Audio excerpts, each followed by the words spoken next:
Free Charlie. Good girl. All right, so today we're working on some recall with Charlie. So I know that you've had some issues with her being off leash and not doing recall. So what we can do is we can put her back on the leash until we get pretty good at being on leash and her coming back to us every single time.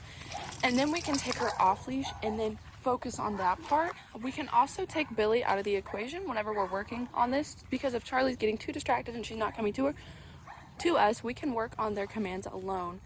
So that way they figure it out on their own, and then we can add in the distraction of having Billie around. Charlie, come. Good girl. Sit. Good girl. Free. Free, Charlie.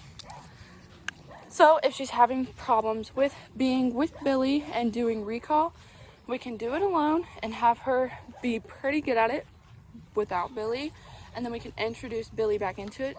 We can also start putting her on a leash, so that way if she does ignore our command, we have a way to reel her back in, so that way she never thinks that she can ignore our come when called command, because this one is very important. Because if she's doing anything dangerous and we need her to come back to us, we want her to know that when we ask her to come to us, she has to come to us. Charlie, come. Good girl. Sit. Also, while we're working on this, if you notice her remote collar isn't high enough or she's just not responding to it, free, we can always move her level up. Free, Charlie. We can move her level up for whenever we're doing something like come when called, whenever it's a little bit more distracting and she just needs a little bit more to get her attention. Good job. Charlie, free. Good girl. Right now I have her on level 15, which seems to be working for her. But say she's in a more distracting area, other dogs are around or anything, you can move her level up to whatever she needs. It doesn't just have to stay on one number for the rest of her training. Free, Charlie. Good girl. Charlie. Charlie, come. Good job. Sit. All right, that's gonna be come when called with Charlie. Good girl.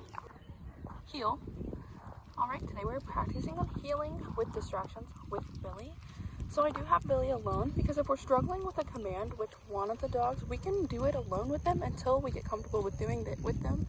And then we can transfer over to having them both with us, so you can have Billie and Charlie healing. But if she's having problems with distractions, we can work on that until she gets okay with the distractions.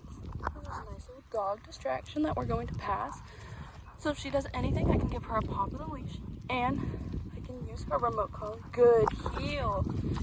If she passes the distractions and she keeps going, we're going to reward that. We're going to reinforce the behavior that we want to keep seeing, and she ignored that completely, so that is what we want to keep seeing.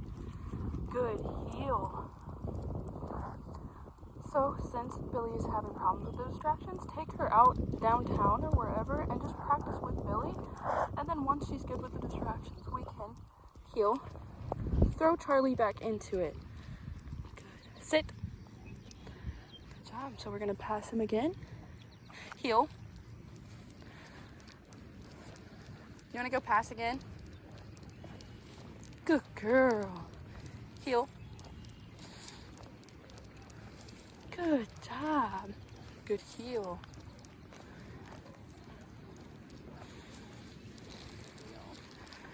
Good heel, Billie. Good. So if she's passing them with no problem, we're going to reward that. But say that she went off to the side a little bit and tried to go towards the dog, we're going to pop the leash to the side, and we can use her remote collar if we need to. Billie, sit. Sit. Nice collar distraction. Good job, Billie.